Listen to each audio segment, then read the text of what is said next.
ಓಂ ಶಾಂತಿ. ಮುರುಳಿ ದಿನಾಂಕ 10-11-2020. ಶಿವ ಭಗವಾನ್ ವಾಚ್. ಮಧುರ ಮಕ್ಕಳೇ, ಆತ್ಮವನ್ನು ಸತೋಪ್ರದಾನ ಮಾಡಿಕೊಳ್ಳುವ ಚಿಂತೆಯನ್ನು ಮಾಡಿ. ಈಗ ನಿಮ್ಮಲ್ಲಿ ಯಾವುದೇ ಅವಗುಣ ಉಳಿದುಕೊಳ್ಳಬಾರದು. ಮಾಯೆ ನಿಮ್ಮಿಂದ ತಪ್ಪನ್ನು ಮಾಡಿಸಬಾರದು. ಪ್ರಶ್ನೆ: ಈಗ ಮಕ್ಕಳ ಬಾಯಿಂದ ಸದಾ ಯಾವ ಶುಭ ಮಾತು ಬರುತ್ತಿರಬೇಕು? ಉತ್ತರ: ಸದಾ ನಿಮ್ಮ ಬಾಯಿಂದ ಇದೇ ಶುಭ ಮಾತು ಬರಬೇಕು. ನಾವೀಗ ನರನಿಂದ ನಾರಾಯಣ ಆಗುತ್ತೇವೆ. ಕಡಿಮೆ ಪದವಿಯನ್ನು ಪಡೆದುಕೊಳ್ಳುವುದಿಲ್ಲ. ನಾವೇ ಮೊದಲು ವಿಶ್ವಕ್ಕೆ ಮಾಲೀಕರಾಗಿದ್ದೆವು. ಈಗ ಪುನಃ ನಾವೇ ವಿಶ್ವಕ್ಕೆ ಮಾಲೀಕರಾಗುತ್ತೇವೆ. ಆದರೆ ಈ ಗುರಿ ಬಹಳ ಶ್ರೇಷ್ಠ ಇದೆ. ಆದ್ದರಿಂದ ಬಹಳಷ್ಟು ಎಚ್ಚರಿಕೆಯನ್ನು ಇಟ್ಟುಕೊಳ್ಳಬೇಕು.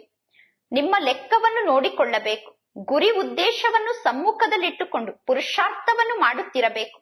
ಪುರುಷಾರ್ಥ ಮಾಡುವ ಮಾತಿನಲ್ಲಿ ಹಾರ್ಟ್ ಫೇಲ್ ಆಗಬಾರದು. ಓಂ ಶಾಂತಿ. ತಂದೆ ಕುಳಿತು ಆತ್ಮಿಕ ಮಕ್ಕಳಿಗೆ ತಿಳಿಸುತ್ತಿದ್ದಾರೆ. ಯಾವಾಗ ನೀವು ಇಲ್ಲಿ ನೆನಪಿನ ಯಾತ್ರೆಯಲ್ಲಿ ಕುಳಿತುಕೊಳ್ಳುತ್ತೀರೋ ಆಗ ನಿಮ್ಮ ಸೋದರ ಸೋದರಿಯರಿಗೆ ಹೇಳಿ, ನೀವು ಆತ್ಮ ಅಭಿಮಾನಿಯಾಗಿ ಕುಳಿತುಕೊಳ್ಳಿ ಮತ್ತು ತಂದೆಯನ್ನು ನೆನಪು ಮಾಡಿ ಎಂದು. ಆತ್ಮ ಅಭಿಮಾನಿಯಾಗಿ ಕುಳಿತುಕೊಂಡು ತಂದೆಯನ್ನು ನೆನಪು ಮಾಡಿ ಅನ್ನುವ ಸ್ಮೃತಿಯನ್ನು ಎಲ್ಲರಿಗೂ ಮಾಡಿಸಬೇಕು. ಈಗ ನಿಮಗೂ ಕೂಡ ಪರಮಾತ್ಮ ತಂದೆ ಆತ್ಮ ಅಭಿಮಾನಿಯಾಗಿ ತಂದೆಯಾದ ನನ್ನನ್ನು ನೆನಪು ಮಾಡಿ ಅನ್ನುವ ಸ್ಮೃತಿಯನ್ನು ನೀಡಿದ್ದಾರೆ. ನಾನು ಆತ್ಮ ಆಗಿದ್ದೇನೆ. ಪರಮಾತ್ಮ ತಂದೆ ನನಗೆ ಓದಿಸುವುದಕ್ಕೋಸ್ಕರ ಬರುತ್ತಾರೆ. ನಾನೀಗ ಕರ್ಮೇಂದ್ರಿಯದ ಮೂಲಕ ಶಿಕ್ಷಣವನ್ನು ಓದುತ್ತಿದ್ದೇನೆ. ಪರಮಾತ್ಮ ತಂದೆ ಬ್ರಹ್ಮ ತಂದೆಯ ಕರ್ಮೇಂದ್ರಿಯವನ್ನು ಆಧಾರವಾಗಿ ತೆಗೆದುಕೊಂಡು ಬ್ರಹ್ಮ ತಂದೆಯ ತನುವಿನ ಮೂಲಕ ಮೊಟ್ಟ ಮೊದಲು ತಂದೆಯಾದ ನನ್ನನ್ನು ನೆನಪು ಮಾಡಿ ಅನ್ನುವ ಶಬ್ದವನ್ನು ಹೇಳುತ್ತಾರೆ. ಮಕ್ಕಳಿಗೆ ತಿಳಿಸಲಾಗಿದೆ, ಇದು ಜ್ಞಾನ ಮಾರ್ಗ ಆಗಿದೆ. ಇದಕ್ಕೆ ಭಕ್ತಿ ಮಾರ್ಗ ಎಂದು ಕರೆಯುವುದಿಲ್ಲ. ಜ್ಞಾನದ ಸಾಗರ ಪತಿತ ಪಾವನ ತಂದೆ ಮಾತ್ರ ಜ್ಞಾನವನ್ನು ನೀಡಲು ಸಾಧ್ಯ. ಈಗ ನಿಮಗೆ ಮೊದಲನೇ ನಂಬರ್ನಲ್ಲಿ ಇದೇ ಪಾಠವನ್ನು ತಂದೆ ಕಲಿಸುತ್ತಿದ್ದಾರೆ. ಸ್ವಯಂ ಅನ್ನು ಆತ್ಮ ಎಂದು ತಿಳಿದುಕೊಂಡು ತಂದೆಯಾದ ನನ್ನನ್ನು ನೆನಪು ಮಾಡಿ ಎಂದು. ಈ ಪಾಠ ಬಹಳಷ್ಟು ಅವಶ್ಯಕ ಆಗಿದೆ. ಬೇರೆ ಯಾವ ಸತ್ಸಂಗದಲ್ಲೂ ಈ ಪಾಠವನ್ನು ಯಾರೂ ಹೇಳುವುದಿಲ್ಲ. ಬಲೆ ಈ ಸಮಯದಲ್ಲಿ ಅನೇಕ ಕೃತಕ ಸಂಸ್ಥೆಗಳು ಹುಟ್ಟಿಕೊಂಡಿದೆ. ನಿಮ್ಮಿಂದ ಜ್ಞಾನವನ್ನು ಕೇಳಿಕೊಂಡು ಹೋಗಿ. ಕೆಲವರು ನಿಮ್ಮ ಜ್ಞಾನದ ಮಾತನ್ನು ತಮ್ಮ ಸಂಸ್ಥೆಯಲ್ಲಿ ಹೇಳುತ್ತಾರೆ, ಆದರೆ ಅದರ ಅರ್ಥವನ್ನು ಅವರು ತಿಳಿದುಕೊಳ್ಳಲು ಸಾಧ್ಯ ಇಲ್ಲ. ಬೇರೆ ಸಂಸ್ಥೆಯಲ್ಲಿ ಜ್ಞಾನವನ್ನು ತಿಳಿಸುವವರಿಗೆ ಅಷ್ಟೊಂದು ಬುದ್ಧಿ ಇಲ್ಲ. ಈಗ ನಿಮಗೆ ಪರಮಾತ್ಮ ತಂದೆ ಹೇಳುತ್ತಿದ್ದಾರೆ, ಬೇಹದ್ದಿನ ತಂದೆಯನ್ನು ನೆನಪು ಮಾಡಿ, ಆಗ ನಿಮ್ಮ ವಿಕರ್ಮ ವಿನಾಶ ಆಗುತ್ತದೆ ಎಂದು. ನಿಮ್ಮ ಬುದ್ಧಿ ಕೂಡ ಹೇಳುತ್ತದೆ, ಇದು ಹಳೆಯ ಜಗತ್ತಾಗಿದೆ. ಹೊಸ ಜಗತ್ತಿಗೂ ಹಳೆಯ ಜಗತ್ತಿಗೂ ಬಹಳಷ್ಟು ಅಂತರ ಇದೆ. ಹೊಸ ಜಗತ್ತು ಪಾವನ ಜಗತ್ತಾಗಿದೆ, ಇದು ಪತಿತ ಜಗತ್ತಾಗಿದೆ. ಹೇ ಪತಿತ ಪಾವನ ತಂದೆ, ಬನ್ನಿ, ಬಂದು ನಮ್ಮನ್ನು ಪಾವನ ಮಾಡಿ ಎಂದು ಕೂಗಿ ಕರೆಯುತ್ತಾರೆ. ಗೀತೆಯಲ್ಲೂ ಕೂಡ ನನ್ನೊಬ್ಬನನ್ನೇ ನೆನಪು ಮಾಡಿ ಅನ್ನುವ ಅಕ್ಷರ ಇದೆ. ದೇಹದ ಸರ್ವ ಸಂಬಂಧವನ್ನು ತ್ಯಾಗ ಮಾಡಿ ಸ್ವಯಂ ಅನ್ನು ಆತ್ಮ ಎಂದು ತಿಳಿದುಕೊಳ್ಳಿ. ದೇಹದ ಸಂಬಂಧ ಮೊದಲು ನಮಗೆ ಇರಲಿಲ್ಲ. ಆತ್ಮರಾದ ನಾವು ಇಲ್ಲಿಗೆ ಪಾತ್ರವನ್ನು ಅಭಿನಯ ಮಾಡಲು ಬಂದಿದ್ದೇವೆ. ಗಾಯನ ಕೂಡ ಇದೆ. ಒಂಟಿಯಾಗಿ ಬಂದಿದ್ದೇವೆ, ಒಂಟಿಯಾಗಿ ಹೋಗಬೇಕು. ಇದರ ಅರ್ಥ ಮನುಷ್ಯರಿಗೆ ಗೊತ್ತಿಲ್ಲ. ಈಗ ಪ್ರತ್ಯಕ್ಷದಲ್ಲಿ ನೀವು ಈ ಶಬ್ದದ ಅರ್ಥವನ್ನು ತಿಳಿದುಕೊಂಡಿದ್ದೀರಾ. ಈಗ ನಾವು ಪಾವನ ಆಗುತ್ತಿದ್ದೇವೆ. ಪರಮಾತ್ಮ ತಂದೆಯನ್ನು ನೆನಪು ಮಾಡಿ ನೆನಪಿನ ಯಾತ್ರೆಯಿಂದ ನಾವು ಪಾವನ ಆಗುತ್ತೇವೆ. ನೆನಪಿನ ಶಕ್ತಿಯಿಂದ ನಾವು ಪಾವನ ಆಗುತ್ತೇವೆ. ಇದು ರಾಜಯೋಗದ ಶಕ್ತಿಯಾಗಿದೆ. ಜಗತ್ತಿನಲ್ಲಿರುವಂತದ್ದು ಹಠಯೋಗ ಆಗಿದೆ. ಹಠಯೋಗದಿಂದ ಸ್ವಲ್ಪ ಸಮಯಕ್ಕೋಸ್ಕರ ಮನುಷ್ಯರು ಆರೋಗ್ಯವಂತರಾಗಿರುತ್ತಾರೆ. ಸತ್ಯುಗದಲ್ಲಿ ನೀವು ಎಷ್ಟೊಂದು ಆರೋಗ್ಯವಂತರಾಗಿರುತ್ತೀರಾ. ಸತ್ಯುಗದಲ್ಲಿ ಹಠಯೋಗವನ್ನು ಮಾಡುವ ಅವಶ್ಯಕತೆ ಇಲ್ಲ. ಇದೆಲ್ಲವೂ ಈ ಚೀಚಿ ಜಗತ್ತಿನಲ್ಲಿ ಮಾಡುವ ಕಾರ್ಯ ಆಗಿದೆ. ಹಠಯೋಗವನ್ನು ಈ ಚೀಚಿ ಜಗತ್ತಿನಲ್ಲಿ ಮಾಡುತ್ತಾರೆ. ಇದಂತೂ ಹಳೆಯ ಜಗತ್ತಾಗಿದೆ. ಹೊಸ ಜಗತ್ತಾದ ಸತ್ಯುಗ ಮೊದಲು ಇತ್ತು. ಅಲ್ಲಿ ಲಕ್ಷ್ಮೀ ನಾರಾಯಣರ ರಾಜ್ಯ ಇತ್ತು ಅನ್ನುವುದು ಯಾರಿಗೂ ಗೊತ್ತಿಲ್ಲ. ಸತ್ಯುಗದಲ್ಲಿ ಪ್ರತಿಯೊಂದು ವಸ್ತು ಹೊಸದೇ ಆಗಿರುತ್ತದೆ. ಒಂದು ಗೀತೆ ಕೂಡ ಇದೆ, ಎದ್ದೇಳಿ ಪ್ರೇಮಿಕೆಯರೇ ಎದ್ದೇಳಿ, ಇನ್ನೇನು ಹೊಸ ಯುಗ ಬರುತ್ತದೆ. ನವಯುಗ ಅಂದರೆ ಸತ್ಯುಗಕ್ಕೆ ಕರೆಯಲಾಗುತ್ತದೆ. ಕಲಿಯುಗಕ್ಕೆ ಹಳೆಯ ಜಗತ್ತು ಎಂದು ಕರೆಯಲಾಗುತ್ತದೆ. ಈಗ ಈ ಕಲಿಯುಗಕ್ಕೆ ಯಾರೂ ಸತ್ಯುಗ ಎಂದು ಕರೆಯಲು ಸಾಧ್ಯ ಇಲ್ಲ. ಈಗ ಇದು ಕಲಿಯುಗ ಆಗಿದೆ. ನೀವು ಸತ್ಯುಗಕ್ಕೋಸ್ಕರ ಶಿಕ್ಷಣವನ್ನು ಓದುತ್ತಿದ್ದೀರಾ. ಪರಮಾತ್ಮ ತಂದೆಯನ್ನು ಬಿಟ್ಟು ಇಂತಹ ಶಿಕ್ಷಣವನ್ನು ಬೇರೆ ಯಾರೂ ಓದಿಸಲು ಸಾಧ್ಯ ಇಲ್ಲ. ಈ ಶಿಕ್ಷಣದಿಂದ ನೀವು ಹೊಸ ಜಗತ್ತಿನಲ್ಲಿ ರಾಜ್ಯ ಪದವಿಯನ್ನು ಪಡೆದುಕೊಳ್ಳುತ್ತೀರಾ. ಪರಮಾತ್ಮ ತಂದೆಯನ್ನು ಬಿಟ್ಟು ಬೇರೆ ಯಾರೂ ಈ ಜ್ಞಾನದ ಮಾತನ್ನು ತಿಳಿಸಲು ಸಾಧ್ಯ ಇಲ್ಲ. ಈಗ ಮಕ್ಕಳಾದ ನೀವು ಪ್ರತಿಯೊಂದು ಮಾತನ್ನು ಸ್ಮೃತಿಯಲ್ಲಿ ಧಾರಣೆ ಮಾಡಿಕೊಂಡಿದ್ದೀರಾ. ಈಗ ಮಕ್ಕಳಿಗೆ ತಂದೆ ಪ್ರತಿಯೊಂದು ಮಾತಿನ ಸ್ಮೃತಿಯನ್ನು ತಂದು ಕೊಡುತ್ತಿದ್ದಾರೆ. ಈಗ ನೀವು ತಪ್ಪನ್ನು ಮಾಡಬಾರದು. ತಂದೆ ಎಲ್ಲರಿಗೂ ತಿಳಿಸುತ್ತಾರೆ, ಎಲ್ಲಾದರೂ ಕುಳಿತುಕೊಳ್ಳಿ, ಉದ್ಯೋಗ ವ್ಯವಹಾರವನ್ನು ಮಾಡಿ, ಆದರೆ ಸ್ವಯಂ ಅನ್ನು ಆತ್ಮ ಎಂದು ತಿಳಿದುಕೊಂಡು ಪ್ರತಿಯೊಂದು ಕಾರ್ಯವನ್ನು ಮಾಡಿ. ಉದ್ಯೋಗ ವ್ಯವಹಾರದಲ್ಲಿ ಯಾವಾಗ ಕಷ್ಟದ ಅನುಭವ ಆಗುತ್ತದೆಯೋ ಆಗ ಎಷ್ಟು ಸಾಧ್ಯವೋ ಅಷ್ಟು ಸಮಯ ತಂದೆಯ ನೆನಪಿನಲ್ಲಿ ಕುಳಿತುಕೊಳ್ಳಿ. ಉದ್ಯೋಗ ವ್ಯವಹಾರವನ್ನು ಮಾಡುವಾಗ ಸ್ವಲ್ಪ ಸಮಯ ಸಿಕ್ಕರೂ ಕೂಡ ಯಾವಾಗ ಉದ್ಯೋಗ ವ್ಯವಹಾರದಲ್ಲಿ ಕಷ್ಟದ ಅನುಭವ ಆಗುತ್ತದೆಯೋ ಆಗ ಎಷ್ಟು ಸಾಧ್ಯವೋ ಅಷ್ಟು ಸಮಯವನ್ನು ಮಾಡಿಕೊಂಡು ತಂದೆಯ ನೆನಪಿನಲ್ಲಿ ಕುಳಿತುಕೊಳ್ಳಿ. ಆಗ ಆತ್ಮ ಪವಿತ್ರ ಆಗುತ್ತದೆ. ಆತ್ಮವನ್ನು ಪವಿತ್ರ ಮಾಡಿಕೊಳ್ಳಲು ಬೇರೆ ಯಾವ ಉಪಾಯವೂ ಇಲ್ಲ. ನೀವೀಗ ಇಲ್ಲಿ ರಾಜಯೋಗವನ್ನು ಕಲಿಯುತ್ತಿದ್ದೀರಾ ಹೊಸ ಜಗತ್ತಿಗೋಸ್ಕರ. ಕಬ್ಬಿಣದ ಯುಗದ ಆತ್ಮರು ಸತ್ಯುಗಕ್ಕೆ ಹೋಗಲು ಸಾಧ್ಯ ಇಲ್ಲ. ಮಾಯೆ ಆತ್ಮದ ರೆಕ್ಕೆಯನ್ನು ಕಟ್ ಮಾಡಿಬಿಟ್ಟಿದೆ. ಆತ್ಮ ಹಾರುತ್ತದೆ. ಆತ್ಮ ಒಂದು ಶರೀರವನ್ನು ಬಿಟ್ಟು ಹೋಗಿ ಇನ್ನೊಂದು ಶರೀರವನ್ನು ಪಡೆದುಕೊಳ್ಳುತ್ತದೆ. ಆತ್ಮ ಎಲ್ಲದಕ್ಕಿಂತ ತೀಕ್ಷ್ಣ ರಾಕೆಟ್ ಆಗಿದೆ. ಈಗ ಮಕ್ಕಳಿಗೆ ಈ ಹೊಸ ಹೊಸ ಜ್ಞಾನದ ಮಾತನ್ನು ಕೇಳಿ ಆಶ್ಚರ್ಯ ಆಗುತ್ತದೆ. ಆತ್ಮ ಎಷ್ಟು ಸಣ್ಣ ರಾಕೆಟ್ ಆಗಿದೆ. ಆತ್ಮದಲ್ಲಿ 84 ಜನ್ಮದ ಪಾತ್ರ ಫಿಕ್ಸ್ ಆಗಿದೆ. ಇಂತಹ ಮಾತನ್ನು ಮನಸ್ಸಿನಲ್ಲಿ ನೆನಪಿಟ್ಟುಕೊಳ್ಳಬೇಕು. ಈ ಜ್ಞಾನದ ಮಾತನ್ನು ಮನಸ್ಸಿನಿಂದ ನೆನಪಿಟ್ಟುಕೊಂಡಾಗ ನಿಮಗೆ ಉತ್ಸಾಹ ಇರುತ್ತದೆ. ಶಾಲೆಯಲ್ಲಿ ವಿದ್ಯಾರ್ಥಿಗಳ ಬುದ್ಧಿಯಲ್ಲಿ ಶಿಕ್ಷಣದ ನೆನಪಿರುತ್ತದೆ. ಈಗ ನಿಮ್ಮ ಬುದ್ಧಿಯಲ್ಲಿ ಯಾವ ಮಾತಿನ ನೆನಪಿದೆ? ನಿಮ್ಮ ಬುದ್ಧಿಯಲ್ಲಿ ಶರೀರದ ಸ್ಮೃತಿಯಂತೂ ಇಲ್ಲ ತಾನೆ. ಆತ್ಮದಲ್ಲೇ ಮನಸ್ಸು ಬುದ್ಧಿ ಇದೆ. ಬುದ್ಧಿ ಶರೀರದಲ್ಲಿ ಇಲ್ಲ. ಆತ್ಮವೇ ಶಿಕ್ಷಣವನ್ನು ಓದುತ್ತದೆ. ನೌಕರಿ ಎಲ್ಲವನ್ನೂ ಕೂಡ ಆತ್ಮವೇ ಮಾಡುತ್ತದೆ. ಶಿವ ತಂದೆ ಕೂಡ ಆತ್ಮ ಆಗಿದ್ದಾರೆ, ಆದರೆ ಅವರಿಗೆ ಪರಮಾತ್ಮ ಎಂದು ಕರೆಯಲಾಗುತ್ತದೆ. ಅವರು ಜ್ಞಾನದ ಸಾಗರ ಆಗಿದ್ದಾರೆ. ಪರಮಾತ್ಮ ತಂದೆ ಒಂದು ಸಣ್ಣ ಜ್ಯೋತಿರ್ಬಿಂದು ರೂಪದಲ್ಲಿ ಇದ್ದಾರೆ ಅನ್ನುವುದು ಯಾರಿಗೂ ಗೊತ್ತಿಲ್ಲ. ಪರಮಾತ್ಮ ತಂದೆಯಲ್ಲಿ ಸಂಸ್ಕಾರ ಇದೆ. ಯಾವ ಸಂಸ್ಕಾರ ಪರಮಾತ್ಮ ತಂದೆಯಲ್ಲಿದೆಯೋ ಆ ಸಂಸ್ಕಾರವನ್ನು ತಂದೆ ಮಕ್ಕಳಲ್ಲಿ ತುಂಬುತ್ತಿದ್ದಾರೆ. ಈಗ ನೀವು ಯೋಗದ ಶಕ್ತಿಯಿಂದ ಪಾವನರಾಗುತ್ತಿದ್ದೀರಾ. ಅದಕ್ಕೋಸ್ಕರ ನೀವು ಪುರುಷಾರ್ಥವನ್ನು ಮಾಡಬೇಕು. ಶಿಕ್ಷಣವನ್ನು ಓದುವ ಚಿಂತೆ ಇರಬೇಕು. ಈ ಶಿಕ್ಷಣ ಓದುವ ಮಾತಿನಲ್ಲಿ ನಾವು ಫೇಲ್ ಆಗಬಾರದು. ಇಲ್ಲಿ ನಂಬರ್ 1 ಸಬ್ಜೆಕ್ಟ್ ಅಂದರೆ ಆತ್ಮರಾದ ನಾವು ಸತೋ ಪ್ರಧಾನ ಆಗಬೇಕು. ಆತ್ಮದಲ್ಲಿ ಯಾವ ಅವಗುಣವೂ ಉಳಿದುಕೊಳ್ಳಬಾರದು. ಅವಗುಣ ಇದ್ದರೆ ಫೇಲ್ ಆಗಿ ಬಿಡುತ್ತೇವೆ. ಮಾಯೆ ಪ್ರತಿಯೊಂದು ಮಾತನ್ನು ಮರೆಸಿ ಬಿಡುತ್ತದೆ. ಆತ್ಮ ಬಯಸುತ್ತದೆ ಚಾರ್ಟನ್ನು ಬರೆಯಬೇಕು ಎಂದು. ಇಡೀ ದಿನ ನನ್ನಿಂದ ಯಾವುದೇ ಅಸುರಿ ಕಾರ್ಯ ಆಗಿಲ್ಲ ತಾನೆ ಎಂದು ಚಾರ್ಟನ್ನು ಬರೆಯಬೇಕು. ಆದರೆ ಮಾಯೆ ಚಾರ್ಟನ್ನು ಬರೆಯಲು ಬಿಡುವುದಿಲ್ಲ. ಮಾಯೆಯ ಬಂಧನದಲ್ಲಿ ಮಕ್ಕಳು ಸಿಕ್ಕಿ ಹಾಕಿಕೊಳ್ಳುತ್ತಾರೆ. ಮನಸ್ಸು ಹೇಳುತ್ತದೆ ಚಾರ್ಟನ್ನು ಬರೆಯಬೇಕು ಎಂದು. ವ್ಯಾಪಾರಿಗಳು ಕೂಡ ಲಾಭ ಮತ್ತು ನಷ್ಟದ ಲೆಕ್ಕವನ್ನು ಬರೆಯುತ್ತಾರೆ. ಈಗ ನಿಮ್ಮ ಲೆಕ್ಕ ಬಹಳಷ್ಟು ಬೆಲೆ ಬಾಳುವಂತಹ ಲೆಕ್ಕ ಆಗಿದೆ. 21 ಜನ್ಮಕ್ಕೋಸ್ಕರ ನೀವು ಸಂಪಾದನೆಯನ್ನು ಮಾಡಿಕೊಳ್ಳುತ್ತಿದ್ದೀರಾ ಅಂದ ಮೇಲೆ ಈ ಪುರುಷಾರ್ಥದಲ್ಲಿ ತಪ್ಪನ್ನು ಮಾಡಬಾರದು. ಮಕ್ಕಳು ಬಹಳಷ್ಟು ತಪ್ಪನ್ನು ಮಾಡುತ್ತಿರುತ್ತಾರೆ. ಬಾಬಾ ಮಕ್ಕಳಿಗೆ ಸೂಕ್ಷ್ಮ ವತನದಲ್ಲಿ ಸ್ವರ್ಗವನ್ನು ತೋರಿಸುತ್ತಾರೆ. ಬಾಬಾ ಬಹಳಷ್ಟು ಪುರುಷಾರ್ಥವನ್ನು ಮಾಡುತ್ತಾರೆ. ಬ್ರಹ್ಮ ತಂದೆ ಬಹಳಷ್ಟು ಪುರುಷಾರ್ಥವನ್ನು ಮಾಡುತ್ತಾರೆ. ಬ್ರಹ್ಮ ತಂದೆ ಸ್ವಯಂ ಆಶ್ಚರ್ಯ ಪಡುತ್ತಾರೆ. ನಾನು ಶಿವ ತಂದೆಯ ನೆನಪಿನಲ್ಲಿ ಸ್ನಾನವನ್ನು ಮಾಡುತ್ತೇನೆ, ಶಿವ ತಂದೆಯ ನೆನಪಿನಲ್ಲಿ ಭೋಜನವನ್ನು ಸ್ವೀಕಾರ ಮಾಡುತ್ತೇನೆ. ಆದರೂ ಕೂಡ ತಂದೆಯ ನೆನಪು ಮರೆತು ಹೋಗುತ್ತದೆ. ಪುನಃ ತಂದೆಯನ್ನು ನೆನಪು ಮಾಡಲು ಪ್ರಾರಂಭ ಮಾಡುತ್ತೇನೆ. ನೆನಪೇ ಬಹಳ ದೊಡ್ಡ ಸಬ್ಜೆಕ್ಟ್ ಆಗಿದೆ. ಈಗ ಬೇರೆ ಯಾವ ಮಾತಿನಲ್ಲೂ ನಾವು ಮತಭೇದದಲ್ಲಿ ಬರಬಾರದು. ಈಗ ನಾವು ತಂದೆಯ ನೆನಪಿನಲ್ಲಿ ಇರಬೇಕು. ಯಾವ ಮಾತಿನಲ್ಲೂ ಮತಭೇದದಲ್ಲಿ ಬರಬಾರದು. ಗೀತೆಯಲ್ಲೂ ಕೂಡ ದೇಹ ಸಹಿತ ದೇಹದ ಎಲ್ಲಾ ಧರ್ಮವನ್ನು ಬಿಟ್ಟು ಬಿಡಿ ಎಂದು ಇದೆ. ಇನ್ನು ಉಳಿದಿರುವುದು ಆತ್ಮ.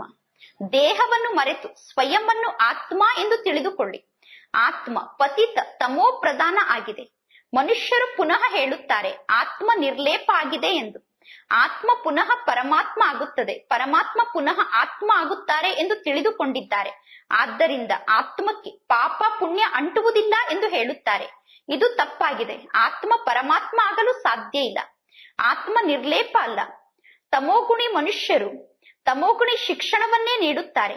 ಅವರು ಯಾರನ್ನು ಸತೋಪ್ರದಾನ ಮಾಡಲು ಸಾಧ್ಯ ಇಲ್ಲ. ಭಕ್ತಿ ಮಾರ್ಗದಲ್ಲಿ ತಮೋ ಪ್ರಧಾನ ಆಗುತ್ತಾರೆ. ಪ್ರತಿಯೊಂದು ವಸ್ತು ಮೊದಲು ಸತೋ ಪ್ರಧಾನ ಇರುತ್ತದೆ, ನಂತರ ಸತೋ ರಜೋ ತಮೋದಲ್ಲಿ ಬರುತ್ತದೆ. ಸ್ಥಾಪನೆ ಮತ್ತು ವಿನಾಶ ಆಗುತ್ತದೆ. ಪರಮಾತ್ಮ ತಂದೆ ಹೊಸ ಜಗತ್ತನ್ನು ಸ್ಥಾಪನೆ ಮಾಡಿಸುತ್ತಾರೆ. ನಂತರ ಈ ಹಳೆಯ ಜಗತ್ತಿನ ವಿನಾಶ ಆಗುತ್ತದೆ. ಭಗವಂತ ಹೊಸ ಜಗತ್ತನ್ನು ರಚನೆ ಮಾಡುತ್ತಾರೆ. ಹಳೆಯ ಜಗತ್ತು ಪರಿವರ್ತನೆಯಾಗಿ ಹೊಸ ಜಗತ್ತಿನ ಸ್ಥಾಪನೆ ಆಗುತ್ತದೆ. ಹೊಸ ಜಗತ್ತಿನ ಚಿಹ್ನೆ ಅಂದರೆ ಈ ಲಕ್ಷ್ಮೀನಾರಾಯಣರಾಗಿದ್ದಾರೆ. ಇವರೇ ಹೊಸ ಜಗತ್ತಿನ ಮಾಲೀಕರಾಗಿದ್ದಾರೆ. ತ್ರೇತಾಯುಗಕ್ಕೆ ಹೊಸ ಜಗತ್ತು ಎಂದು ಕರೆಯುವುದಿಲ್ಲ. ಕಲಿಯುಗಕ್ಕೆ ಹಳೆಯ ಜಗತ್ತು ಎಂದು ಕರೆಯಲಾಗುತ್ತದೆ. ಸತ್ಯುಗಕ್ಕೆ ಹೊಸ ಜಗತ್ತು ಎಂದು ಕರೆಯಲಾಗುತ್ತದೆ. ಕಲಿಯುಗದ ಅಂತ್ಯ ಮತ್ತು ಸತ್ಯುಗದ ಆದಿಯ ಸಂಗಮ ಯುಗ ಇದಾಗಿದೆ. ಕೆಲವರು MA ಓದುತ್ತಾರೆ, ಕೆಲವರು BA ಓದುತ್ತಾರೆ. ಅವರು ಶ್ರೇಷ್ಠ ಪದವಿಯನ್ನು ಪಡೆದುಕೊಳ್ಳುತ್ತಾರೆ. ಈ ಶಿಕ್ಷಣದಿಂದ ನೀವೀಗ ಎಷ್ಟೊಂದು ಶ್ರೇಷ್ಠರಾಗುತ್ತಿದ್ದೀರಾ. ಜಗತ್ತಿನವರಿಗೆ ಈ ಮಾತಿನ ಬಗ್ಗೆ ಗೊತ್ತಿಲ್ಲ. ನಿಮ್ಮನ್ನು ಇಷ್ಟೊಂದು ಶ್ರೇಷ್ಠರನ್ನಾಗಿ ಯಾರು ಮಾಡುತ್ತಿದ್ದಾರೆ ಎಂದು ಯಾರಿಗೂ ಗೊತ್ತಿಲ್ಲ. ಲಕ್ಷ್ಮೀನಾರಾಯಣರನ್ನು ಇಷ್ಟು ಶ್ರೇಷ್ಠರನ್ನಾಗಿ ಯಾರು ಮಾಡಿದರು ಎಂದು ಜಗತ್ತಿನಲ್ಲಿ ಯಾರಿಗೂ ಗೊತ್ತಿಲ್ಲ. ಈಗ ನಿಮಗೆ ಆದಿ ಮಧ್ಯ ಅಂತ್ಯದ ಬಗ್ಗೆ ಗೊತ್ತಿದೆ. ಎಲ್ಲರ ಜೀವನ ಕಥೆಯ ಬಗ್ಗೆ ನಿಮಗೆ ಗೊತ್ತಿದೆ. ಇದು ಜ್ಞಾನ ಆಗಿದೆ. ಭಕ್ತಿಯಲ್ಲಿ ಜ್ಞಾನ ಇಲ್ಲ. ಭಕ್ತಿಯಲ್ಲಿ ಕರ್ಮ ಕಾಂಡವನ್ನು ಕಲಿಸುತ್ತಾರೆ. ಭಕ್ತಿ ಬಹಳ ವಿಸ್ತಾರ ಇದೆ. ಭಕ್ತಿಯಲ್ಲಿ ಎಷ್ಟೊಂದು ವರ್ಣನೆಯನ್ನು ಮಾಡುತ್ತಾರೆ. ಭಕ್ತಿ ನೋಡಲು ಬಹಳ ಸುಂದರವಾಗಿ ಕಾಣಿಸುತ್ತದೆ. ಬೀಜದಲ್ಲಿ ಏನು ಸೌಂದರ್ಯ ಇದೆ?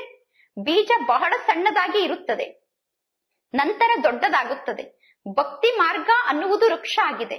ವೃಕ್ಷದಲ್ಲಿ ಬಹಳಷ್ಟು ಕರ್ಮಕಾಂಡ ಇದೆ. ಜ್ಞಾನದಲ್ಲಿ ಒಂದೇ ಒಂದು ಹನಿ ಅಂದರೆ ಮನ್ಮನಾಭವ ಅನ್ನುವಂತಹ ಮಾತಾಗಿದೆ.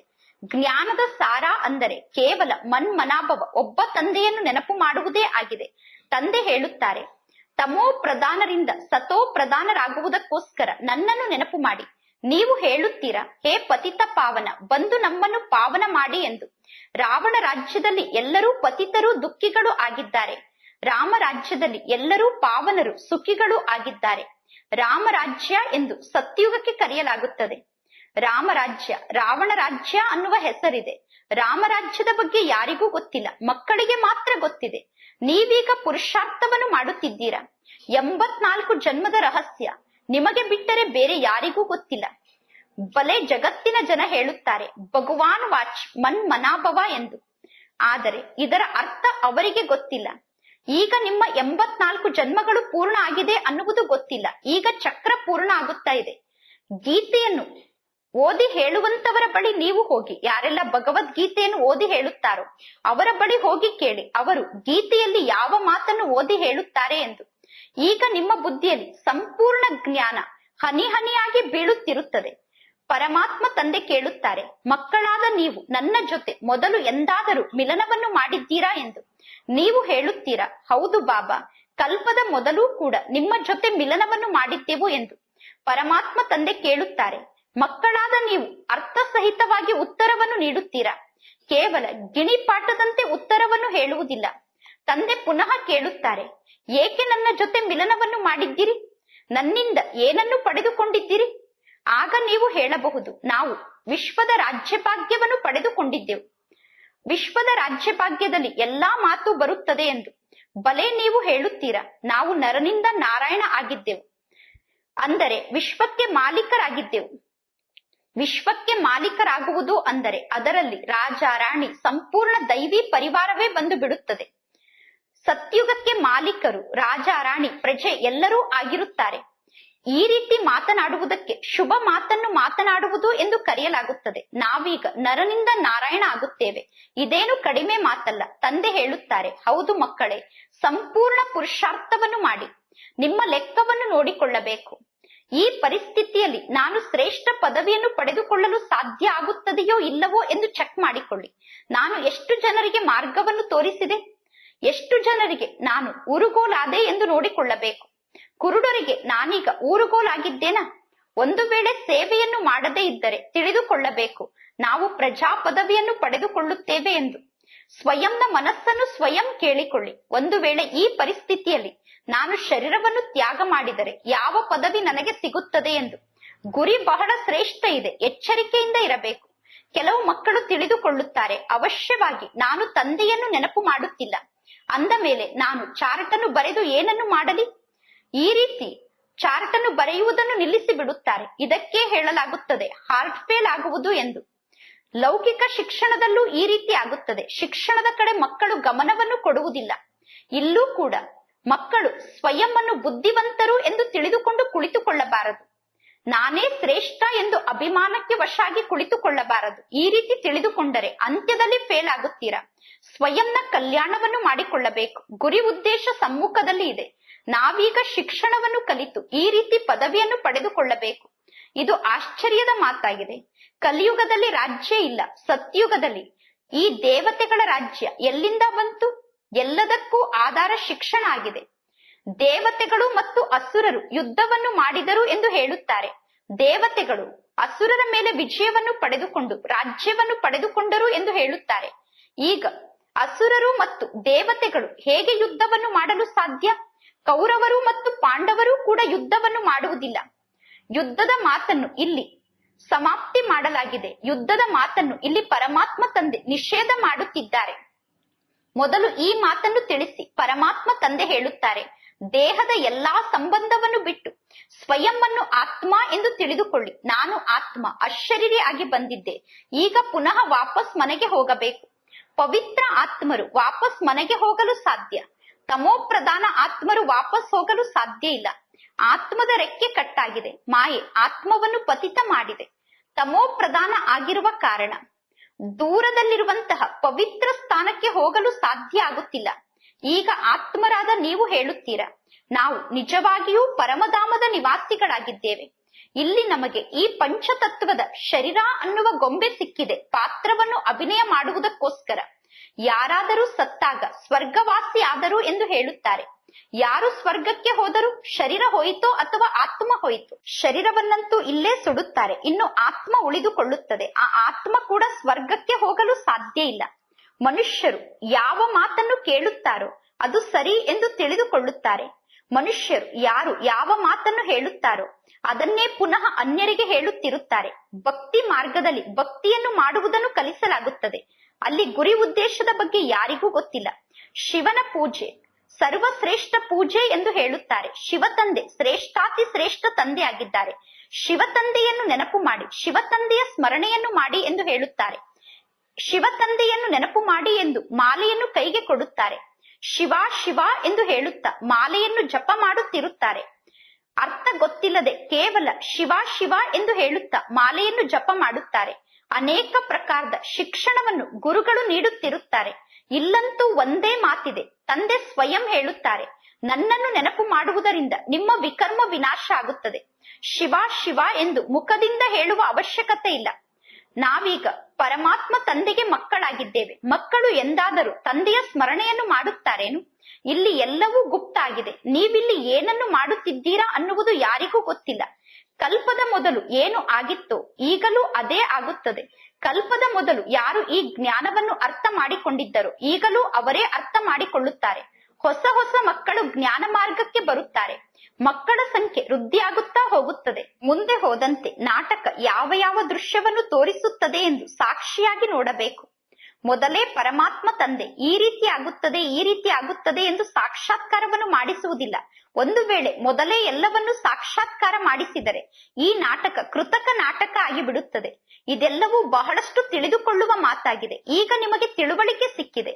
ಭಕ್ತಿ ಮಾರ್ಗದಲ್ಲಿ ಎಲ್ಲರೂ ತಿಳುವಳಿಕೆಹೀನರಾಗಿದ್ದಾರೆ. ನಿಮಗೆ ಗೊತ್ತಿದೆ, ಭಕ್ತಿ ಕೂಡ ಈ ನಾಟಕದಲ್ಲಿ ಫಿಕ್ಸ್ ಆಗಿದೆ. ಈಗ ಮಕ್ಕಳಿಗೆ ಗೊತ್ತಿದೆ, ನಾವು ಈಗ ಈ ಹಳೆಯ ಜಗತ್ತಿನಲ್ಲಿ ಇರಬಾರದು. ಈಗ ಇನ್ನು ಮುಂದೆ ನಾವು ಈ ಹಳೆಯ ಜಗತ್ತಿನಲ್ಲಿ ಇರುವುದಿಲ್ಲ. ವಿದ್ಯಾರ್ಥಿಗಳಿಗೆ ಶಿಕ್ಷಣ ಬುದ್ಧಿಯಲ್ಲಿ ಇರುತ್ತದೆ. ಈಗ ಮುಖ್ಯ ಪಾಯಿಂಟ್ ಅನ್ನು ನೀವು ಕೂಡ ಬುದ್ಧಿಯಲ್ಲಿ ಧಾರಣೆ ಮಾಡಿಕೊಳ್ಳಬೇಕು. ನಂಬರ್ 1 ಮಾತು ಅಂದರೆ ತಂದೆಯ ಮಾತನ್ನು ಪಕ್ಕಾ ಮಾಡಿಕೊಳ್ಳಿ.